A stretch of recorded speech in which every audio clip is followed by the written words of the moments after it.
The Robert Menzies Institute clearly is going from strength to strength, and particularly so under Georgina's leadership and the stewardship of her excellent staff too. So I congratulate them on their continued work to better understand and promote the legacy of one of Australia's, well, let's face it, Australia's greatest Prime Minister. Markets and Prosperity, edited by Harry Stutchbury, follows very much in this tradition. And the authors of the essays that make up Markets and Prosperity seek to tackle one of the very biggest questions that political philosophers and indeed politicians like myself face, and that is, what role should markets play in our public policy? The contributions run the full gamut of voices in public policy discussion. Historical perspectives like Georgina's contribution on Sir Robert Menzies' moves towards Australia's trade liberalism, or Tom Switzer's look at more recent political history. There's also policy analysis like that from Jane Bunkle into childcare and criminal justice reform from Evan Mulholland. And there's also more technical but characteristically innovative discussions on things like the return on taxpayers' investment from Rob Holt and a beautifully titled essay called What Are You Doing With My Money? Sounded an awful lot like my father. Now, before I go any further, I should say that those that I've mentioned already, and indeed many more contributors to this book, like Andrew Norton, have been made by so many people that I know and that I respect really deeply. And some I know quite well, and it's, I was thinking about this. It's very easy when you have a friend to share a wine and a robust conversation about some serious political or philosophical issues, but it's that deep dive, the unpacking of an issue, that really diligent contextualizing and a reordering of thoughts, a clarifying of priorities and establishing contentions, that an insight even into the most robust debates by the most enduring of friends don't often reveal. So I feel like I've seen this whole new and fascinating side to people that I already admired. So thank you very much for that honour as well as for this one. However, at the outset, I'm going to say one thing, and that is that I deeply disagree with some of the contributions in this book. I didn't expect to agree with them all, but there is one in particular. I'm not going to name it. I'm not going to identify which one it is. I'm going to let you, as potential readers, try and work out exactly which one it is. But those of you that have read it already might know that there is one that has rather abrasive polemics against the establishment, with rather pessimistic dismissals of Australia's public institutions and political system. I felt that it was somewhat undergraduate in its contentions, and I can say that because I know that the authors are not in this room. I did check. Now, I would hope that when they read their contributions matched to those other ones in this book, that they will reflect on an opportunity lost. As one who entered the public sphere to do good, and also with a sense of national pride and a respect for those that have gone before me, and also as an eternally optimistically glass half full kind of gal, tonight I choose to draw on the more productive threads of thought that run through so many of these essays in the book. Things like how markets and liberalism have led to the prosperity that Australians enjoy today, the problems that interventions in markets have created in the past, and the opportunity that Australia has if the government seizes the opportunity it has now. A number of very thoughtful contributions to Markets and Prosperity plot Australia's history since Federation, from a protectionist collection of colonies to the modern and prosperous free trading nation we are today. Jason Falinsky, a very dear friend, evokes Paul Kelly when he notes that following Federation, Australia's settlements' key pillars were the White Australia policy, protectionism, and centralised wage fixing. And he said that these had a deleterious impact on Australia and its people. And Australia needed to move away from these pillars in order to grow and to prosper. And as both Jason and Georgina, this is how close I am to the authors now, I'm referring to them by their first names, pointed out, Sir Robert was definitely no radical, although he did preside over a period of substantial economic growth. But Georgina correctly demonstrates in her chapter that Sir Robert thought, through the Liberal Party, laid the foundations for the open and trading economy that Australia needed to become. It was the Liberals that dismantled the White Australia policy, against the opposition, I might add, of the Labor Party. It was the Liberals that opened trade barriers to places like Japan under Sir Robert Menzies' leadership. And perhaps his greatest contribution to the Australian economy was through his emphasis on home ownership, which gave ordinary families a stake in the market economy. Menzies provided that crucial break with the Australian settlement orthodoxy of the time, which was built on by all future governments since then. In the 1960s, the Holt coalition government broke the long-held White Australia policy. 15 years later, the last pro-British immigration incentives were removed under the Fraser government. Reform and pivot towards a more market-based policy solutions continued. In the 1980s, we saw liberalisation of Australia's banking system, tariff reductions, labour market, exchange rates, introduction of dividend imputations. The 1990s saw the introduction of the GST and pushes for further industrial relations reform.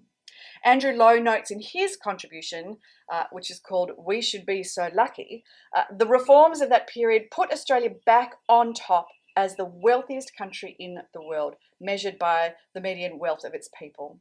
Significant market-oriented policies like encouraging skilled migration and foreign investment, having flexible labour markets and a floating dollar, in Lowe's words, have been crucial to Australia's success. And this is not just Australia's experience. Lowe succinctly points out that the rapid growth in economic power and wealth in China in recent decades correlates directly to decisions of its central planners to open up to international trade and adopt Smith's invisible hand. Through any lens, even a basic examination of history presents the evidence that market-oriented policies have propelled Australia's prosperity forward. But this is not a book for just those who enjoy their philosophy through the revision mirror. It's also a reminder that policymakers and those contributing to the policy debate should return to these ideas when seeking to address major challenges that we face today. The contributors to this book have applied themselves to a wide range of policy areas, and each of those are complex in their own unique ways. In the best traditions of Sir Robert Menzies' party, the authors have put forward ideas that may well contest the current orthodoxy of thought, which will be debated by many. And as you'd expect with anything that provokes thought, some of you will not agree with some of those contentions. As I said, certainly there are some that I don't agree with. And in fact, I think some are completely wrong-headed. But I say that with grace and with thanks. There should always be a place for the contest of ideas in the public square. And I think we can all agree on the importance of public debate and how we can use those values of liberalism and free exchange of ideas from intelligent minds to develop tangible policy solutions. Senator Bragg argues that Australia's current carbon credit market would benefit from new regulations to ensure more disclosure of emissions by Australian corporations and by setting a sensible framework around the trading of digital assets. And while Senator Rennick argues for the abolition of compulsory superannuation, which is something I disagree with, he also argues for significant state tax reform, something that I think warrants further investigation and something I also will return to later.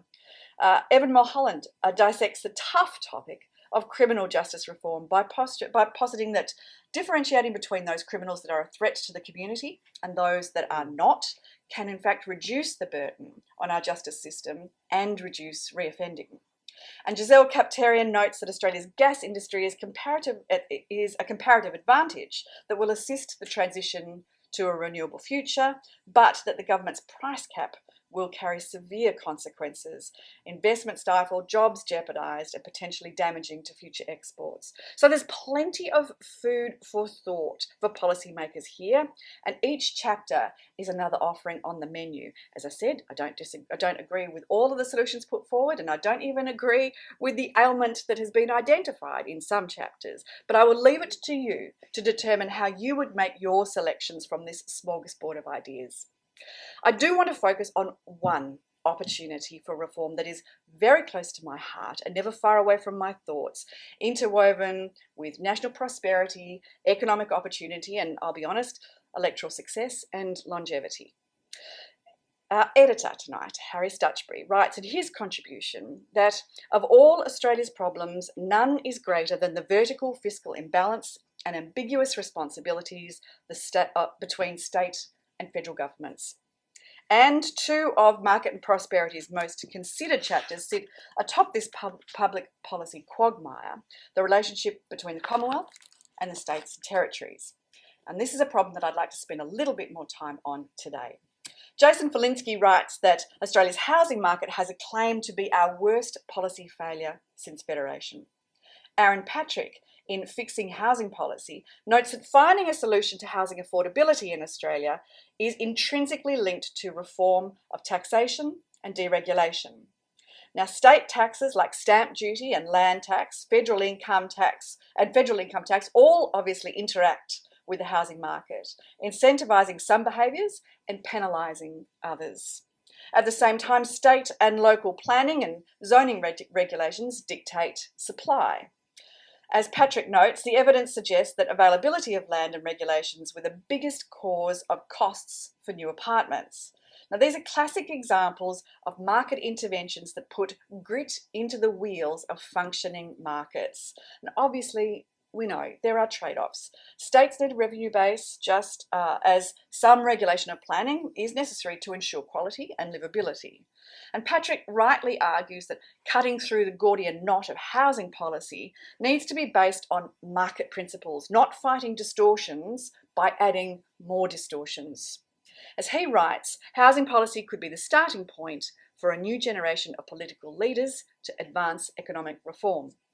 However, the relationship between the states and the Commonwealth's responsibilities make progress extraordinarily difficult.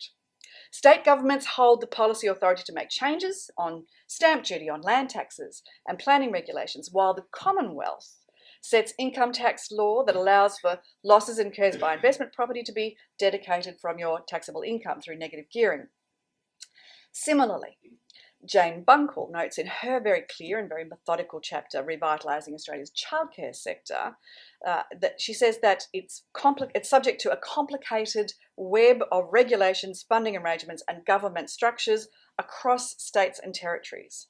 So like housing, childcare is an obvious economic good that increases participation, particularly for female workforce participation, but the policy approach of the current government is to increase subsidies, and that simply increases costs further unless, as Jane Bunkle notes, supply is also increased. So like new housing stock, the impediments to childcare lie within multi-layered regulations which create barriers to entry for new providers and also make it much harder for small operations. Again, like housing stock, we agree there is a balance to be struck. Regulation of the childcare sector is necessary to ensure quality and also quality of care and child safety. But more subsidies, more distortions are rarely the answer. Bunkle suggests bringing the decision-making back to a local level by granting more control to the states. She argues that reform to federation in Australia has the potential to make the childcare industry more efficient by reducing duplication and fragmentation. Now, this is clearly a market-oriented approach. The allocation of resources should reflect the specific needs and the circumstances of the community.